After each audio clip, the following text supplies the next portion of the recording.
नमस्कार। CEC Gurukul online lectures में आपका हार्दिक अभिनंदन।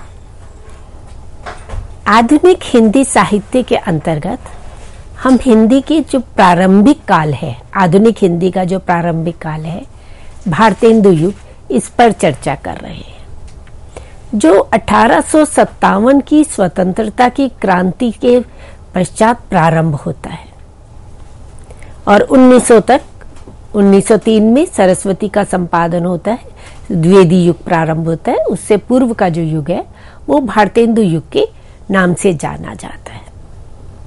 आज हम जिस 75वें स्वतंत्रता दिवस को मना रहे हैं, अमृत उत्सव को मना रहे हैं, ये स्वतंत्रता हमें कैसे प्राप्त हुई? हमारे वीर सेनाओं ने, हमारे सैनिकों ने, युवाओं ने जिस तरह से कुर्बानियां दी और किस तरह से उन्होंने ब्रिटिश शासक का सामना किया और कैसे साहित्यकार अपने साहित्य के माध्यम से इस स्वतंत्रता आंदोलन में जुड़े, उन्होंने अपना सहयोग दिया, राष्ट्रीय संचेतना जागृत करने में अपना योगदान दिया, इस पर चर्चा करेंगे। भारतेंदु युग की में जो काव्य लिखा गया, जो कविता लेखन हुआ, उनकी क्या मूल प्रवृत्तियां रही, आज का ये हमारा विषय रहेगा। अगर हम थोड़ी सी पृष्ठभूमि की ओर जाएं, तो वह काल एक और समाज सुधारकों का काल था, जब राजा राम मोहन राय ने ब्रह्म समाज की स्थापना की। दूसरी ओर स्वामी दयानंद सरस्वती आए, जिन्होंने आर्य समाज की स्थापना की। एक और रामकृष्ण परमहंस और स्वामी विवेकानंद द्वारा परमहंस मिशन की स्थापना की गई और समाज में जो कुरीतियां, कुप्रथाएं प्रचलित थी, उनका विरोध करके समाज सुधार की ओर अग्रसर हो रहे थे। और दूसरी ओर राजनीतिक दृष्टि से देखें तो उस समय स्वतंत्रता की एक लहर जागृत हुई थी। सैनिकों के द्वारा विद्रोह किया गया, यद्यपि वे विद्रोह सफल नहीं हो पाया 1857 का, परंतु उस विद्रोह का एक परिणाम ये हुआ कि जन जागृति आई। जनता में देश को आजाद कराने की, ब्रिटिश शासक से मुक्ति कराने की एक लहर जागृत हुई और इसी में योगदान दिया हमारे साहित्यकारों ने, जिसमें प्रमुख नाम आता है भारतेंदु हरिश्चंद्र का, जिसे नव जागरण का अग्रदूत कहा जाता है। हिंदी साहित्य में नव चेतना ला करके, नवीन जागृति के साथ, नवीन विषयों के साथ, नवीन भाषा के साथ, नवीन भाव के साथ वे अपनी साहित्य सर्जना करते हैं। और केवल स्वयं ही साहित्य सर्जना उन्होंने नहीं की, अपने युग के, अपने समकालीन अन्य कवियों को, अन्य लेखकों को भी इस प्रकार की साहित्य रचना करने के लिए प्रेरणा प्रदान की। तो जो भारतेंदु युग की काव्य की मूल प्रवृत्तियां हैं, उन पर अब हम चर्चा करते हैं। सबसे पहले देखते हैं, इस युग के काव्य में हमें मिलती है राष्ट्रीय भावना, राष्ट्रीयता की भावना। इससे पूर्व रीति काल में यद्यपि भूषण वीर रस की रचना कर रहे हैं, शिवाजी की वीरता का वर्णन, छत्रसाल की वीरता का वर्णन करते हैं, परंतु वहां वे क्षेत्रीयता की सीमा में बंधा रहा, वे जातीय चेतना का काव्य रहा। परंतु भारतेंदु युग में क्षेत्रीयता की सीमाओं को अतिक्रमण करके राष्ट्रीय चेतना जागृत करने का प्रयास इस भारतेंदु युगीन कवियों ने किया और स्वदेश अनुराग, अपने देश के प्रति अनुराग, अपने देश के प्रति प्रेम भावना को जगाया। अपने वर्तमान की स्थिति का वर्णन करते हैं, अपने अतीत के स्वर्णिम गौरव की चर्चा करते हैं और भविष्य के लिए मार्ग भी बताते हैं। इस काल में भारतेंदु ने तो देश प्रेम की कविताएं रची ही, राधाचरण गोस्वामी ने हमारो उत्तम भारत देश की रचना की। प्रेम घन ने धन्य भूमि भारत सब रत्नन की उपजावनी, ये रचना करते हैं। वे कहते हैं, जय जय भारत भूमि भवानी, जाकी सुयश पताका, जग के दसहूं दिशि फहरानी। तो भारत भूमि के प्रति, अपनी मातृभूमि के प्रति एक सम्मान का, श्रद्धा का भाव और उसकी रक्षा का भाव इस काल के कवियों ने प्रस्तुत किया। और फिर देश की जो वर्तमान स्थिति थी, ब्रिटिश शासक आने के कारण जो भारत की दुर्दशा हुई, उस पर क्षोभ भी व्यक्त करते हैं। आवहु सब मिली रोवहु भाई, हा हा भारत दुर्दशा न देखी जाए। ये भारतेंदु कहते हैं कि भारत की, वे भारत जो कभी सोने की चिड़िया कहा जाता था, जिसका एक स्वर्णिम इतिहास रहा, वे भारत की आज ये दुर्दशा हो रही है, तो ये देश दुर्दशा देखी नहीं जा रही। इसी तरह से प्रताप नारायण मिश्र की चिंता यही है। वे भी यही कहते हैं, अभी देखिए क्या दशा देश की हो, बदलता है रंग आसमां कैसे कैसे। तो जो स्थिति वे देख रहे हैं, उनको लगता है इस स्थिति से मुक्ति तो अभी आसानी नहीं है, अभी पता नहीं और क्या क्या देखना पड़ेगा, अभी पता नहीं और कितने जुल्म और कितने अत्याचार और कितना दमन सहन करना पड़ेगा, कि अभी देखिए क्या दशा देश की हो, बदलता है रंग आसमां कैसे कैसे। और इस अधःपतन का, भारत की दुर्दशा के मूल कारण की भी वे चिंता करते हैं। वे उस कारण की खोज करते हैं कि ये क्या कारण, क्या स्थिति है जिसके कारण भारत दुर्दशा को प्राप्त हो रहा है। तो वे ब्रिटिश शासक की कूटनीति उसके पीछे देखते हैं कि सामने प्रत्यक्ष में तो लगता है वे भारत के हित के लिए कार्य कर रहे हैं, बड़े बड़े घोषणा पत्र निकाले जाते हैं, परंतु भीतर ही भीतर क्या कर रहे हैं, भीतर ही भीतर यहाँ की आर्थिक स्थिति को खोखला कर रहे हैं, यहाँ के रोजगार समाप्त करने जा रहे हैं, लोगों को बेरोजगार कर रहे हैं, निर्धनता बढ़ती चली जा रही है, और दिखावे में क्या है कि हम आपके हितकारी हैं। तो जब ये स्थिति देखते हैं तो भारतेंदु मुकरी लिखते हैं उस समय, और वे अंग्रेजों की इस कूटनीति का पर्दाफाश करते हुए, उन पर व्यंग्य करते हुए कहते हैं कि भीतर भीतर सब रस चूसे, बाहर से तन मन धन मुंह से, जाहिर बातन में अति तेज, क्यों सखी साजन नहीं अंग्रेज।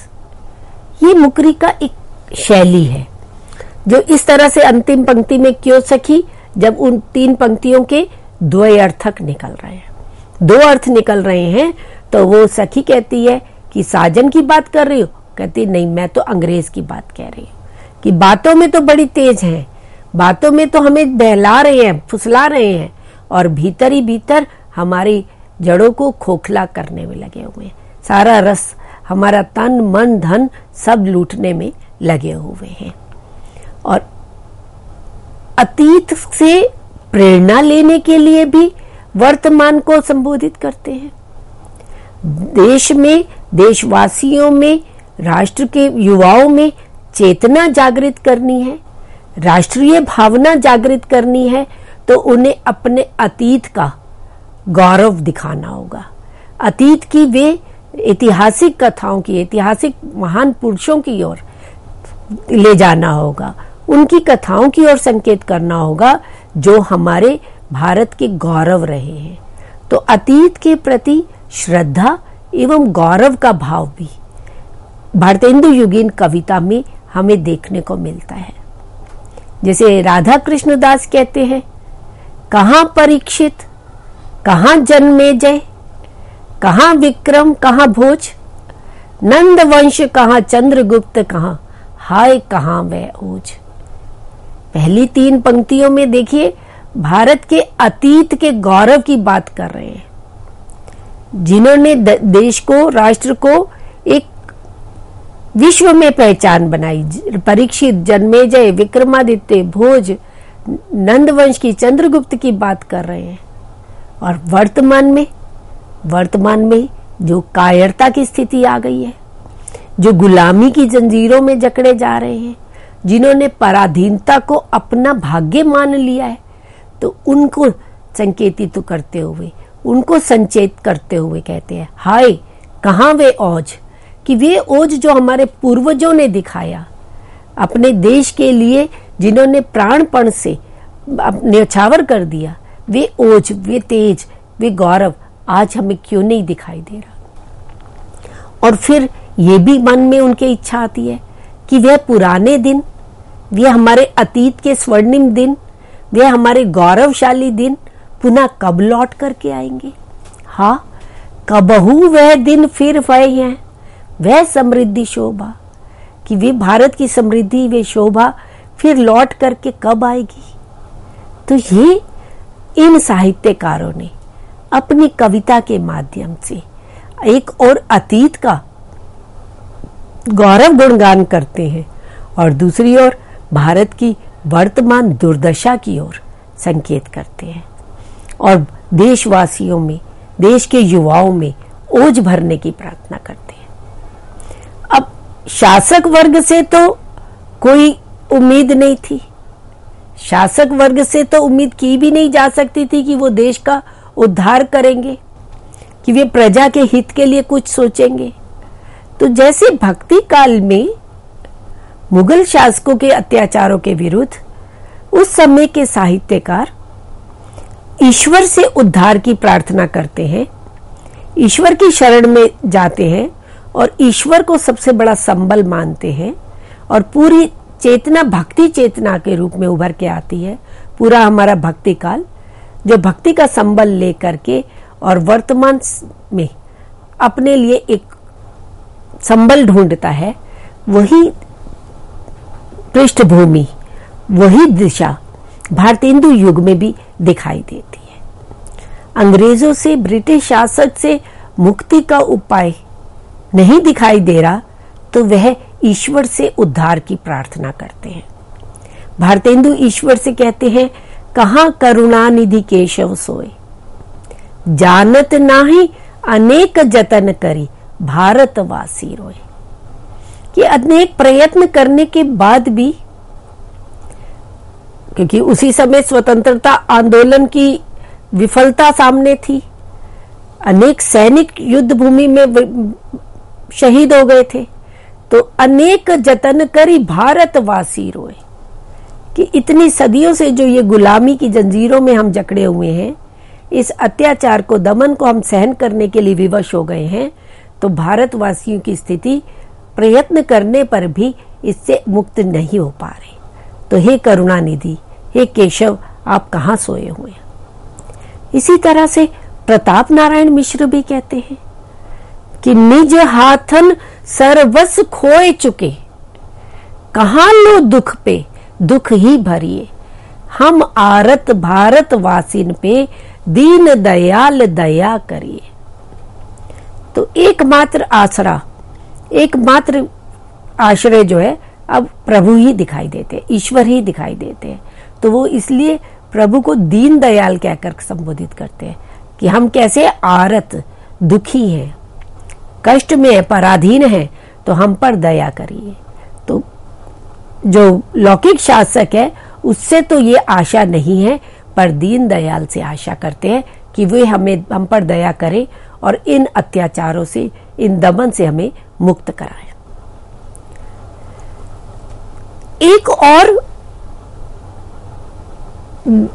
एक और विशेष बात की ओर इन भारतेंदु युगीन कवियों का ध्यान आकर्षित होता है, स्वदेश की भावना के प्रति। वे देखते हैं कि विदेशी शासक विदेश से तैयार वस्तुएं ला रहे हैं और पूरा बाजार विदेशी वस्तुओं से भर रहा है, उसी का क्रय विक्रय हो रहा है और हमारे रोजगार समाप्त होते चले जा रहे हैं, हमारे उद्योग धंधे समाप्त होते चले जा रहे हैं। यहाँ तक कि किसानों के ऊपर भी या तो दुर्भिक्ष का, अकाल की मार पड़ रही है, या उन पर इतना अधिक लगान, टैक्स लगाया जा रहा है कि उनके पास 2 वक्त के खाने के लिए भी नहीं है। तो अपने देशवासियों के मन में स्वदेशी का भाव भरने के लिए। आज भी वही स्थिति हो रही है। आज भी बहुराष्ट्रीय कंपनियों के आने के बाद जिस तरह से विदेशी वस्तुओं के प्रति आकर्षण बढ़ रहा है, तो स्वदेशी की बात की जा रही है। तो यह स्वदेशी की भावना भारतेंदु युग में भारतेंदु ने और भारतेंदु के समकालीन भारतेंदु मंडल के साहित्यकारों ने भी उठाई और अपनी जाति, अपनी वस्तु के प्रति गौरव रखने के लिए, सम्मान का भाव, उसके प्रति प्रीति रखने के लिए लोगों में जागृत किया। भारतेंदु कहते हैं, अपनी जाति वस्तु अपने, आचार देश भाषा से, रखो प्रीति रीति निज धर्म, वेश पर अति ममता से। कि अपने देश पर, अपनी भाषा पर, अपनी जाति पर, अपनी वस्तु पर गौरव रखो, सम्मान रखो, प्रेम रखो, उनके प्रति ममता धारण करो, अपने धर्म के प्रति। तो जो अपने देश में बनी हुई वस्तुओं के प्रति, अपनी भाषा के प्रति, अपने धर्म के प्रति एक उपेक्षा का भाव जागृत हो रहा था, तो उस उपेक्षा को नकारते हुए वे स्वदेशी की भावना देशवासियों में भरते हैं। वे कहते हैं, जीवत विदेश की वस्तु ले, ताबिन कछु नहीं करी सकत। कि विदेश की वस्तुओं से हमारा देश कभी भी उन्नति नहीं करने वाला। बाद में वो तो महात्मा गांधी तो बाद में आते हैं, भारतेंदु युग तो पहले से है और उन्होंने पहले से ही स्वदेशी की भावना देशवासियों में जगाने का प्रयास किया। इसी तरह से भारतेंदु की प्रबोधिनी जो कविता है, वे पूरी तरह से स्वदेशी की भावना जागृत करने के लिए रची गई है। ऐसे ही प्रेम घन की आर्याभिनंदन कविता, प्रताप नारायण मिश्र की होली है कविता, जो स्वदेशी की भावना का, विदेशी वस्तुओं के, विदेशी वस्त्रों के बहिष्कार की बात करते हैं। तो ये भी एक तरह से राष्ट्रीय संचेतना की भावना को जागृत करने में बहुत बड़ा कारण रहा। एक और राष्ट्रीय चेतना जगाने का कार्य भारतेंदु युगीन कवियों ने किया, वहीं इसके साथ साथ सामाजिक चेतना को लाने का कार्य भी इस युग के कवि करते हैं। समाज सुधार के अनेक आंदोलन समाज सुधारकों द्वारा चल रहे थे और विशेष रूप से स्वामी दयानंद सरस्वती का प्रभाव उत्तर भारत में हिंदी भाषी प्रदेश में अधिक रहा और जिन्होंने वेदों की वैज्ञानिक व्याख्या की और अपने अतीत के स्वर्णिम अपने साहित्य, अपने वैदिक साहित्य को पढ़ने, उसको अनुकरण करने के लिए प्रेरित कर रहे हैं। तो इन भारतेंदु युगीन कवियों ने भी जातीय स्वाभिमान और सुधार परिष्कार पर बल दिया। इन कवियों की दृष्टि लोक मंगलकारी दृष्टि रही है, जहां इससे पूर्व रीतिकाल जो राज दरबारों तक सिमट कर रह गया था, जहां सामाजिक समस्याएं उपेक्षणीय थी, जहां साहित्य में समाज नहीं था, वहां भारतेंदु युग में इन भारतेंदु युगीन कवियों ने लोक मंगलकारी दृष्टि को अपनाते हुए समाज के सुधार के, समाज के परिष्कार पर बल दिया। समाज में जो भी कुरीतियां थी, चाहे बाल विवाह था, चाहे वो विधवा पीड़न था, बहु विवाह आदि थे, उनका विरोध करते हैं। और धर्म के नाम पर जो एक पाखंड, एक आडंबर, कर्मकांड फैले हुए थे, जिनके कारण अस्पृश्यता, छुआछूत की भावना इतनी बढ़ गई थी, तो भारतेंदु उस पर क्षोभ व्यक्त करते हैं और वे कहते हैं, हमने बहुत फैलाए धर्म, बढ़ाया छुआछूत का कर्म। तो अगर हम ये छुआछूत को बढ़ाते रहेंगे, अगर हम धर्म के नाम पर पाखंड बढ़ाते रहेंगे, तो भारत का, समाज का कभी भी कल्याण नहीं हो सकता। तो यह इन्होंने वर्णाश्रम धर्म का विरोध किया। स्त्री जिसे उपेक्षा की दृष्टि से पूरे भक्ति काल में देखा गया, रीतिकाल में जिसे एक भोग्या मात्र मान लिया गया, जिसको शिक्षित होने का अधिकार नहीं था, घर की चार दीवारी से बाहर निकलने का अधिकार नहीं था, उन स्त्री शिक्षा पर विशेष बल दिया गया। राजा राम मोहन राय द्वारा, ईश्वर चंद विद्यासागर द्वारा, गोविंद रानाडे द्वारा, ज्योतिबा फुले आदि द्वारा स्त्री शिक्षा पर बल दिया गया और इन भारतेंदु युगीन कवियों ने अपनी रचनाओं के माध्यम से स्त्री शिक्षा पर बल दिया। भारतेंदु ने स्वयं बाला बोधिनी पत्रिका निकाली, जो स्त्री शिक्षा पर बल देने के लिए और स्त्रियों के प्रति लोगों के मन में एक स्वाभिमान का भाव जागृत करने के लिए, स्त्रियां भी समान अधिकारिणी है, तो ये बात बताने के लिए वे इस पत्रिका को निकालते हैं। बाल विवाह का विरोध करते हुए, और वे विधवा जो बालपन में ही अगर वैधव्य को प्राप्त हो गई है और पूरा जीवन उसका एक दारुण नरक की यातना उसको सहन करनी पड़ रही है, तो उन विधवाओं के पुनर्विवाह का समर्थन इन कवियों ने किया। प्रताप नारायण मिश्र कहते हैं, स्त्री गण को शिक्षा देवे, करी पतिव्रता यश लेवे, झूठी यह गुलाब की लाली, धोवत ही मिटी जाए।